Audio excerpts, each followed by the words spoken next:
What if a government once knowingly exposed its citizens to danger? Or a war began over a pastry, and another ended in under an hour? From forgotten gladiators to mysterious plagues that made people dance uncontrollably, these 19 strange and little-known facts will challenge everything you thought you knew. Curious yet? Let's dive in. The Pastry War, 1838 to 1839, was a real conflict between Mexico and France. It began when a French pastry chef, Monsieur Rontel, claimed his shop in Veracruz was destroyed during riots in 1828. After Mexico refused to compensate him, France used this and other unresolved claims as a reason to send a fleet to blockade Veracruz in 1838. Mexico declared war, and France attacked and captured the port. Eventually, British diplomacy helped resolve the dispute. Mexico agreed to pay 600,000 pesos, and France withdrew in 1839. This quirky episode shows how wars can begin in the most unexpected ways. If a pastry could trigger a war, what's the shortest time it ever took for one to end? The Anglo-Zanzibar War of 1896 is the shortest in history, lasting just 38 minutes. It began after the Heligoland-Zanzibar Treaty of 1890 placed Zanzibar under British control. Britain supported Sultan Hamad bin Tuwaini, who ruled from 1893 until his sudden death in 1896. His cousin Khalid took power without British approval and refused to step down despite warnings from British diplomat Basil Cave. At 9 in the morning, British ships opened fire on the palace. Within 2 minutes, most of Khalid's forces were destroyed. Khalid fled, leaving others behind to fight. By 9:40, the conflict ended, and the Sultan's flag was lowered. This brief war stands out as a swift and decisive moment in history. The ancient Egyptians deeply revered cats, considering them sacred and associated with the goddess Bastet. This devotion played a surprising role in the Battle of Pelusium during the Persian invasion of Egypt in the 6th century BC. King Cambyses II of Persia used this to his advantage by placing cats, dogs, and sheep, animals respected by Egyptians, in front of his soldiers. He even had cat images painted on shields. Faced with the risk of harming these sacred animals, the Egyptians hesitated and eventually retreated. As a result, they lost the battle in 525 BC, and Egypt came under Persian control. This event shows how cultural beliefs can shape the outcome of war. Thomas Edison did not invent the light bulb, but he perfected it. Earlier versions, like the carbon arc light, made by Humphrey Davy in 1807, had major flaws. They burned out quickly and needed manual lighting. Others tried to improve the design, including Warren de la Rue, William State, and Joseph Swan, but their versions were too expensive or inefficient. Edison bought some of their patents and worked to improve the bulb. In 1879, he introduced a better design. A year later, he used carbonized bamboo for the filament, which made the bulb last much longer. This breakthrough made his version practical and earned him credit as the creator of the modern electric light bulb. But Edison's not the only one with an incomplete legacy. What if a whole continent's discovery was wrongly attributed? Many believe Christopher Columbus discovered America, but this ignores that indigenous peoples had lived there for at least 15,000 years. When Columbus arrived, the land was already home to many nations and empires like the Incas in Peru and the Aztecs in Mexico. Long before Columbus, Viking explorer Eric the Red founded a colony in Greenland around 982. His son, Leif Erikson, started a short-lived settlement in Newfoundland around the year 1000. Columbus is remembered not for discovering America, but for opening it to European trade and colonization. He was the first European to create lasting contact and commercial routes, including those involving goods and slaves. In truth, Columbus didn't discover America, he helped commercialize it. While Columbus changed how people traveled, one dinner table item once changed how people dined, controversially. The forks we use today at the dining table were once considered controversial, shaped by historical and cultural norms introduced in Italy during the 11th century. Forks faced strong resistance in medieval Europe, where they were viewed as artificial tools, contrary to the belief that fingers were the natural utensils given by God. Their widespread use as kitchen utensils developed gradually during the Middle Ages. In the 11th century, a Byzantine princess sparked debate by introducing forks to her Venetian household. Her actions, seen as a break from tradition, drew criticism from local religious leaders. Forks did not gain broad acceptance in England until the early 18th century, starting with 2 prongs and later evolving into the familiar 3- and 4-prong designs. The fork's journey from a controversial object to a common table utensil reflects changing cultural views on dining over time. Strange? Absolutely. But not as bizarre as surviving over 600 assassination attempts. Fidel Castro, former leader of Cuba, became known for surviving many attempts on his life, often said to be over 600. These included plots using poison, tampered diving gear, and explosives. Despite the variety of methods, none were successful. A British documentary from 2006, 638 Ways to Kill Castro, claimed he faced more attempts than any modern political figure. Castro once joked he would win gold if surviving plots were an Olympic sport. He lived much of his life under close watch and died at age 90 on November 25, 2016. His survival against so many threats became a key part of his legacy in Cuban history. Now let's move from political survival to physical combat, by women in ancient arenas. Women gladiators, known as gladiatresses, fought in Roman arenas, though less frequently than men. Art, legal records, and writings show that women from various social classes, including the wealthy, participated in these events for public entertainment. Affluent women had the resources to train and prepare for combat. In the 1st century BC, elite women were sometimes featured in stage battles after banquets, facing opponents such as animals, other women, and performers of shorter stature. During the reigns of emperors Nero, Titus, and Domitian, cities like Pompeii included female gladiators as a novelty act. However, in the years 11 and 19 AD, the Roman Senate banned women from the upper social classes from participating. Despite these restrictions, the involvement of women in gladiator games reflects their complex roles in Roman society and shows how public entertainment mirrored cultural values of the time. If you think that's shocking, wait till you hear about a time the government poisoned its people on purpose. In 1926, to address rising alcohol misuse in the United States, the government banned its production, sale, and use. This noble experiment involved discouraging consumption by altering industrial alcohol with unsafe additives. Substances like methanol and quinine were included to prevent recreational use.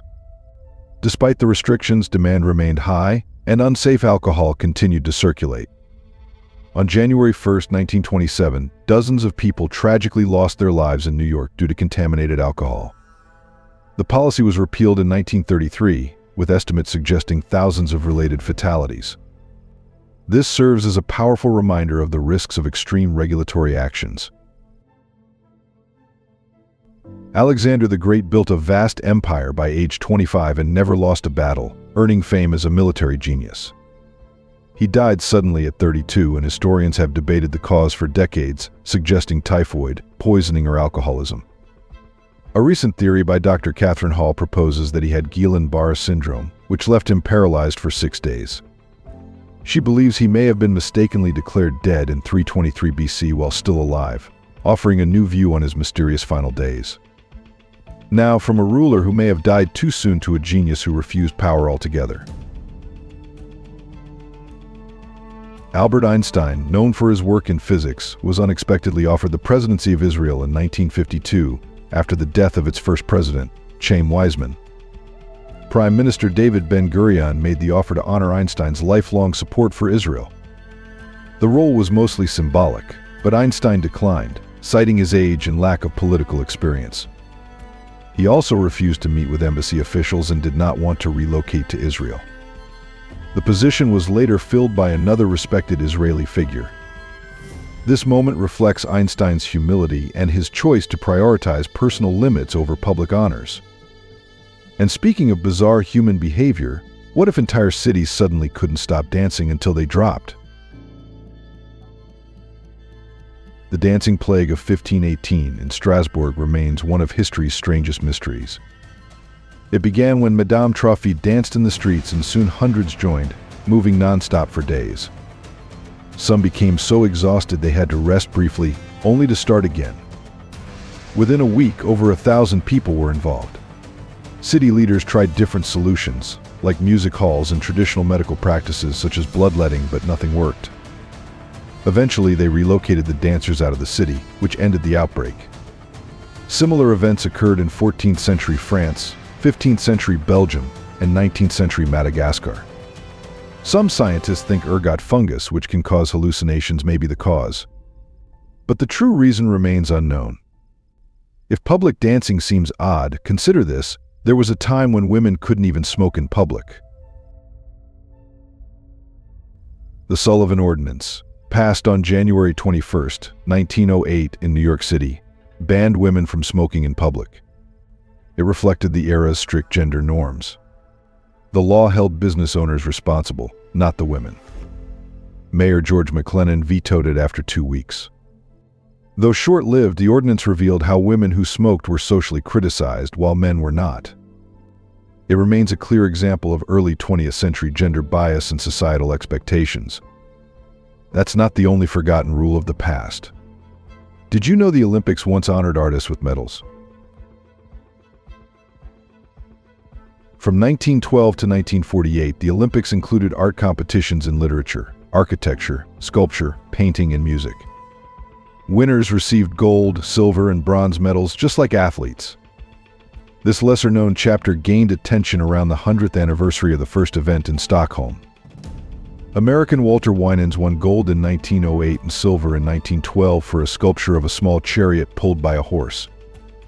The idea came from Pierre de Coubertin, founder of the modern Olympics, who valued the role of art in the ancient games.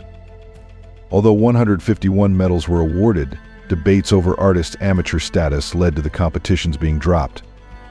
Over time, the Olympics shifted focus solely to sports, ending the art events. Art may win medals, but did you know a whole town was unknowingly built inside a meteor crater? Nordlingen, a town of about 20,000 in Bavaria, Germany, is uniquely located inside the Nordlinger Ries meteorite crater.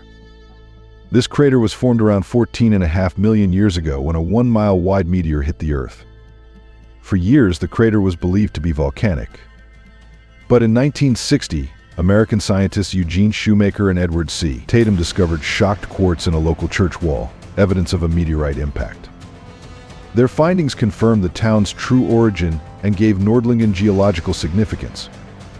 Today it stands as a rare example of a town built entirely within a meteorite crater, showing how space events can shape Earth's history and landscape.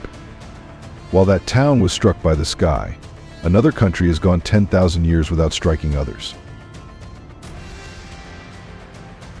In early 2022, India's Defense Minister Rajnath Singh claimed that India had never invaded another country in its 10,000-year history.